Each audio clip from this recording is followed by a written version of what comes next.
تو آپ صلی اللہ علیہ وسلم اسی طرح عبادت میں مشغول تھے. صحیح بخاری کی حدیث ہے کہ آپ صلی اللہ علیہ وسلم کے پاس جبریل علیہ الصلاۃ والسلام اپنی اصل شکل میں نازل ہوئے اور نازل ہو کے آپ سے فرمایا اقرأ، پڑھیے. آپ صلی اللہ علیہ وسلم نے فرمایا ما انا بقاری، میں پڑھنا نہیں جانتا. حضرت جبریل نے دوبارہ فرمایا اقرأ، پڑھیے. آپ صلی اللہ علیہ وسلم نے دوبارہ فرمایا ما انا بقاری، میں پڑھنا نہیں جانتا. انہوں نے تیسری مرتبہ فرمایا اقرأ، پڑھیے.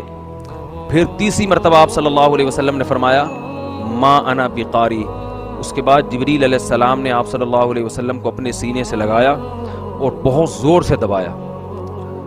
حدیث میں آتا ہے آپ صلی اللہ علیہ وسلم نے خدیجہ سے فرمایا کہ اتنی زور سے دبایا کہ قریب تھا کہ میری جان نکل جاتی. اس کے بعد زور سے جھنجھوڑ کے چھوڑ دیا اور فرمایا کہ اقرأ بسم ربک الذی خلق خلق الانسان من علق اقرأ وربک الاکرم الذی علم بالقلم علم الانسان ما لم یعلم. بس یہ 5 آیتیں. یہ واقعہ ہوا. آپ صلی اللہ علیہ وسلم گھر تشریف لائے گھبراتے ہوئے. بدن آپ صلی اللہ علیہ وسلم کا کانپ رہا تھا اور جیسے سردی میں کانپتا ہے انسان کا جسم. بہت سخت خوف کی حالت تھی. حضرت خدیجہ فرماتی ہیں بہت سخت خوف کی حالت میں آپ آئے اور فرمانے لگے زملونی. تزمل کہتے ہیں چادر اوڑھنا، تو زملونی، مجھے چادر اڑا دو.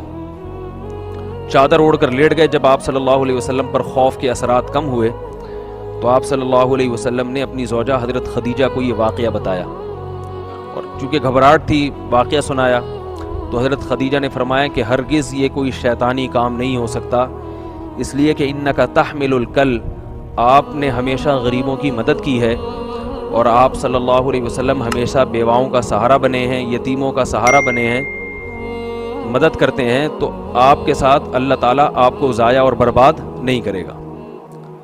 اس کے بعد حضرت خدیجہ رضی اللہ تعالی عنہ آپ صلی اللہ علیہ وسلم کو اپنے چچا زاد بھائی حضرت ورقہ ابن نوفل، یہ اس وقت یہودیوں کے بہت بڑے عالم تھے اور عیسائیت کے، یہودیت اور عیسائیت کے. یہ اصل میں پہلے تھے مشرک عرب کی طرح، بت پرست تھے، لیکن انہوں نے چونکہ تعلیم یافتہ تھے انہوں نے دین عیسائیت نصرانیت کو قبول کیا. اس وقت عیسائی مذہب برحق تھا تو انہوں نے عیسائی مذہب قبول کر لیا تھا اور پھر تورات حفظ کر لی تھی. انہوں نے تورات کے بہت بڑے عالم تھے اور کمال کی بات یہ تھی کہ ان کی اپنی زبان تھی عربی، مگر یہ عبرانی زبان بھی انہوں نے سیکھی اور تورات کا عبرانی زبان سے عربی میں ترجمہ کیا کرتے تھے. تو اس وقت کے لحاظ سے یہ بہت زیادہ تعلیم تھی کہ ایک اتنی زبان پر عبور کر لینا کہ اس کی کتابوں کو دوسری کتابوں میں ترجمہ کرنا، اور خود تورات اور انجیل کا علم اس زمانے میں بہت بڑا علم سمجھا جاتا تھا. تو حضرت خدیجہ رضی اللہ تعالی عنہا نبی صلی اللہ علیہ وسلم کو ان کے پاس لے گئیں. وہ بڑھاپے کی وجہ سے ان کی بینائی چلی گئی تھی.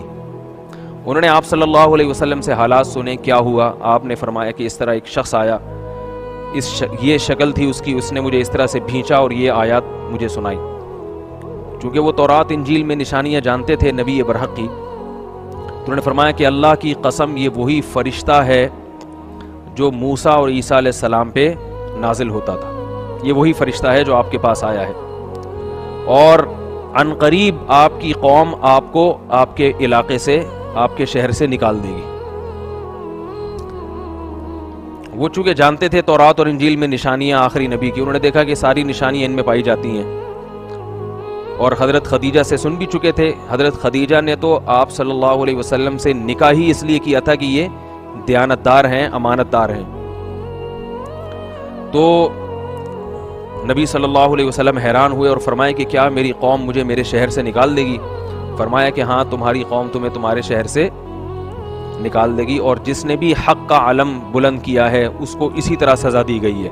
تو آپ بھی حق کا علم بلند کریں گے آپ کو بھی نکال دیا جائے گا. اور پھر فرمانے لگے کہ اگر میں اس وقت تک زندہ رہا تو میں تمہاری مدد ضرور کروں گا. کہتے ہیں کہ حضرت خدیجہ پہلی خاتون تھی جو ایمان لائیں، اور دوسرے یہ ورقہ ابن نوفل تھے جنہوں نے آپ صلی اللہ علیہ وسلم کی تصدیق کی. اس کے بعد نبی صلی اللہ علیہ وسلم پر وحی کا سلسلہ بند ہو گیا. بس یہ پہلی وحی تھی, بہت عرصہ وحی نہیں آئی, اور آپ صلی اللہ علیہ وسلم پر یہ عمل بہت زیادہ شاق گزرتا, کیونکہ آپ کو دوبارہ اسی فرشتے کی تلاش تھی. بہت عرصے کے بعد پھر سورہ مدثر کی ابتدائی آیات نازل ہوئیں. یہ جو اقرا بسم ربک الذی کی پہلی آیات ہیں یہ پہلے ہوئیں, اس کے بعد سورہ مدثر, اور پھر کچھ وقت کے بعد یہ اگلی آیات نازل ہوئی ہیں. تو آپ کہیں گے کہ بھئی یہ کیسی بات ہے کہ ایک سورت کمپلیٹ ہونے سے پہلے دوسری سورت؟ تو قرآن میں ایسا بہت ہوا ہے کہ ایک سورت ابھی کمپلیٹ نہیں ہے, اللہ نے دوسری سورت کی آیات نازل کی. تو آپ صلی اللہ علیہ وسلم خود پھر صحابہ کو بتاتے تھے کہ یہ والی آیات فلاں سورت کے آخر میں لکھو اور یہ والی آیات فلاں سورت کے درمیان میں. تو اس سے پتہ چلتا ہے کہ نبی صلی اللہ علیہ وسلم نے اپنی زندگی میں قرآن جس ترتیب سے جمع کروایا ہے اس ترتیب سے نازل نہیں ہوا.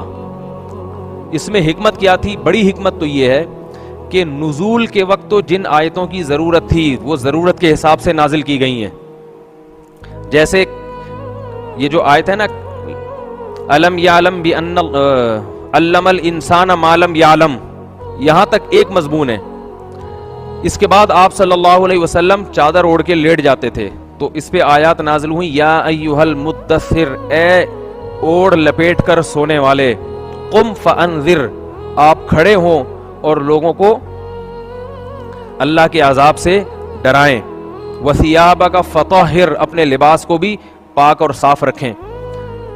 تو اب یہ اس کے مناسبت سے, کیونکہ آپ صلی اللہ علیہ وسلم آرام فرما رہے تھے, تو اللہ نے آپ کو اس انداز سے تنبیہ فرمائی کہ اب آپ آرام نہیں کر سکتے بلکہ آپ نے تبلیغ رسالت کا حق ادا کرنا ہے.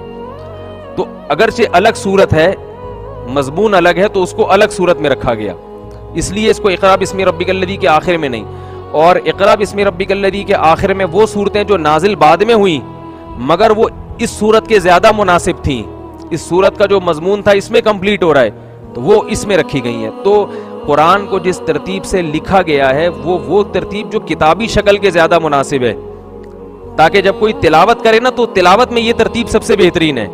اور نزول میں اس وقت جو ضرورت کے لحاظ سے جب سمجھا گیا کہ اس وقت اس مضمون کی ضرورت ہے تو اس وقت اس کو نازل کیا گیا, اور جس وقت دوسرے مضمون کی ضرورت تھی اس وقت دوسرے مضمون کو نازل کیا گیا.